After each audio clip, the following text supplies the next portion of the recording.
What's up, One Boy family? We are back with another episode. Yes, sir.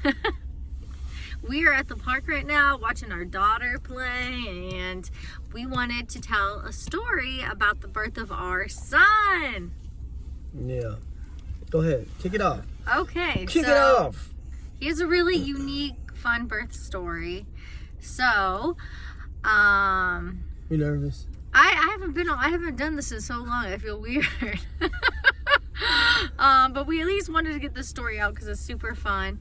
So, so with our son, I decided that I wasn't going to do like any pain meds or anything like that. I didn't do an epidural with our daughter, but I did do the pain meds, and I felt like very like out of it kind of in the hospital. And so this time I was like, you know what? I'm not doing that. I don't want anything.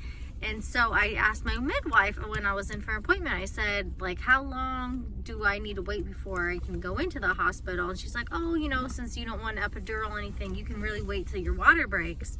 I was like, okay. So I'm at home. First of all, he was like 10 days overdue. Probably.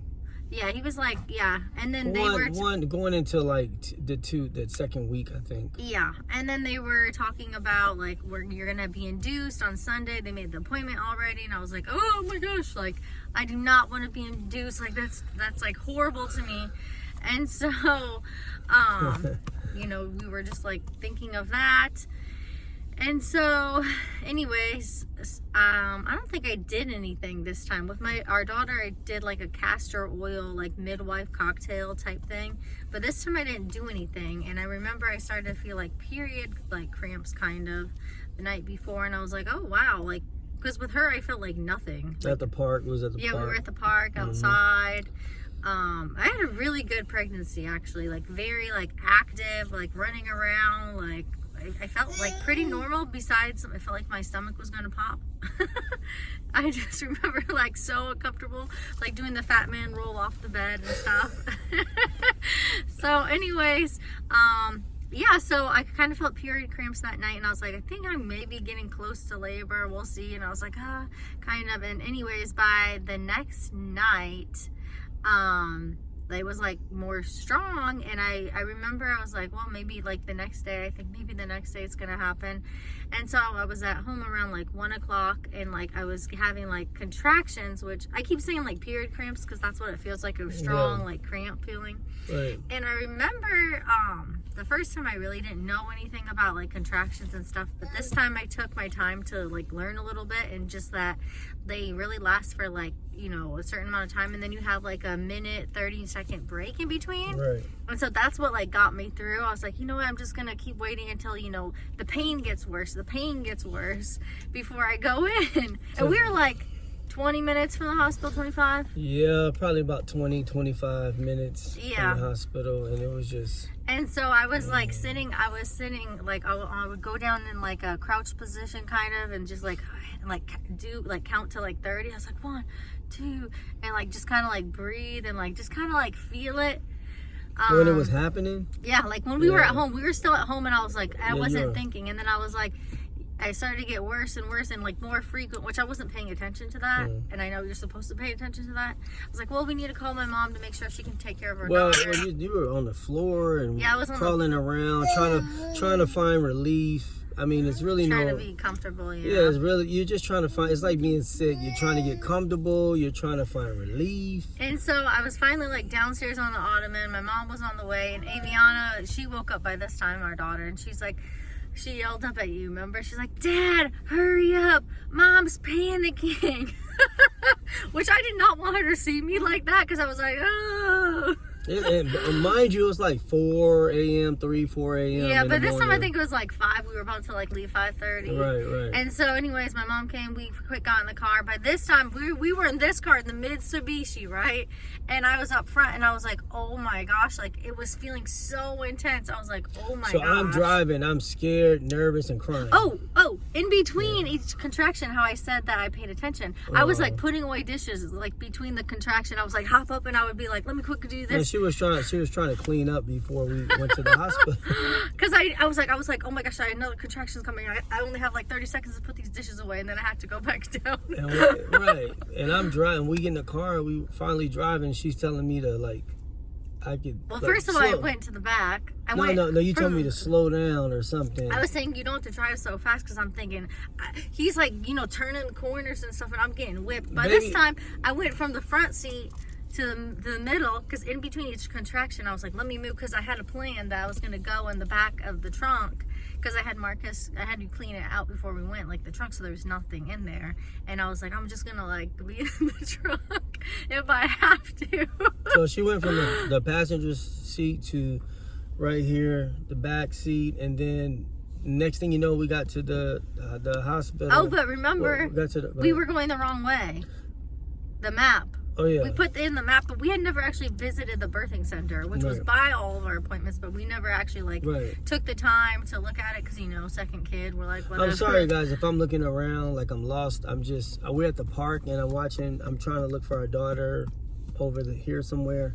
So that's all. Go ahead. Yeah, so anyways, I told Marcus I had to this is the wrong address, so I had to quick change it and then the GPS to try and figure it out. And in the meantime, you're like, you were like scared. I was like, this baby's coming out, because I was in the back. I was like, this baby is coming out. I was like, it was like a bear growl. And I'm looking around like, I don't have any weight. I don't have any utensils. I don't have anything to. How? Like, I mean, and you were like, no. I remember your face. You're like, no. You were like praying that like it wasn't gonna happen. And I'm like, I was like, this baby's coming out. And then It's almost like, I'm gonna cut you off. No, go ahead. It's almost like the feeling. If it's safe to say, like, you have to throw up and you can't stop it. And once that baby's coming through, it's coming through. It was like the first time the midwife was like telling me like push, and I was like so loopy and out of it that I didn't know to even push. But this time my mind was so clear that it was just happened and it wasn't stressful. So anyways, I'm in the back, and then we got to the parking garage and they're like, this is not the right parking garage. So he had to go to another parking garage. By that time I literally reached down and I felt his head. I was like, oh my gosh, didn't I tell you? I'm like, pull down my shorts. Yeah. We made it to the hospital, but we only made it to the parking structure when all of this took place. So she was like, I was getting ready we parked. I was getting ready to get everything together, pop the trunk to the SUV. She was in the back, and she was like, Marcus, pull down my pants. This baby's about to come out. And I'm like, oh man. And so I saw, it was like probably like 6 a.m. or like 5:45. I don't know. Yeah, something like that. Cause he was born at 6:31 a.m. They docked the time, I think, for 6:31 a.m. So that means that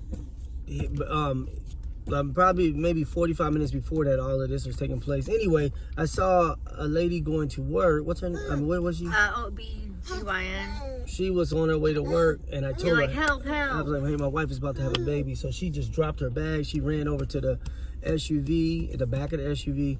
She started At this time, I'm like in position, because I had read about like this position to do, like where your knees are actually like sitting on your like hands and your butt's in the air kind of, and your knees are like pointed in. I guess that makes this pelvic area like wider actually. Anyway, so I was doing that, and I was just like, basically it's gonna happen. And she came over and she called backup, right? Yeah, she was looking at the situation, like assessing it, and then she said, "Who's your midwife?" and all that stuff, and she was calling up for backup, and then all these people stormed out of the hospital, and it was just like a ton of people came. At this point too, I remember like I was screaming so loud, I was like, ah! And like in a parking garage, it was like echoing. It was probably like crazy, like early in the morning. So yeah, all these people come out. This guy, I remember he must have been like OBGYN too or something, and he's like, ma'am, they brought a wheelchair. They're like, you need to sit on here and go inside. I'm like, heck no. I was like, I just felt his head. Like, I'm not about to sit down on a chair. Like, what? Yeah, he was trying to pick her up and put her and he started running the hospital with her, and she was like, "Put me down, put me down." He was about to be I was like, "Put her down, put her down." And then because the baby was I think coming out. Yes, and then they're like, okay, and they laid down like some blankets and stuff, kind of like halfway. They was like, you got blankets and stuff. We don't want to mess this car up. The guy was like, "Ma'am, I just remember this. Like, please don't do this to this car. Please don't do this to this car." He's like, "Please just sit down." Yeah. So I was gonna compromise and like be on my knees on the wheelchair, like it's still like kind of like sitting up if I had to.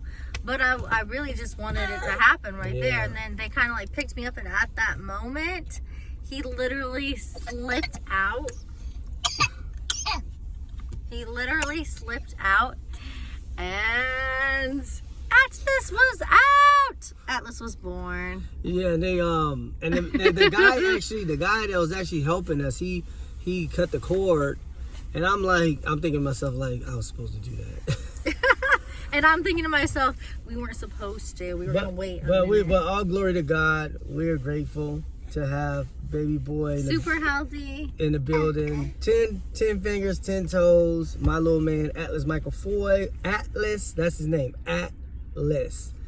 ATLAS Michael Foy. And he's such a blessing. Thank God for entrusting us with this baby boy. Our first child is a girl, so thank God for entrusting us with both kids. And we're trying to do our best as parents.